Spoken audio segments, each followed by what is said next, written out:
Hello guys, magcha-challenge na naman tayo ng hide and guess. Pag nalaman nyo kung nasan ako, may libreng leopard fruit kayo.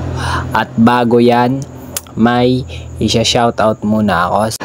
Shoutout sa iyo dyan, salamat sa pag-donate ng leopard fruit. At kung bago ka pa lang, pasubscribe naman ng YouTube channel natin at TikTok channel natin at i-like mo na yan. Tara na at magpadami. Dito na nga tayo sa challenge. Nagtatago po ako sa third sea. Third sea map po ito. Yan nyo po yung clue. No, yung kahapon, mabilis lang yon kasi sobrang easy ng clue. Ngayon, sobrang hirap na kasi ang daming nakatamang sagot kahapon. At hindi ko masabi kung ilan sila, pero ang dami talaga ng nakatamang sagot ngayon. At kung malaman mo to, good luck. Ikaw na yung ipipm ko sa susunod na video at makukuha mo yung gusto ko, yung binibigay ko. So good luck.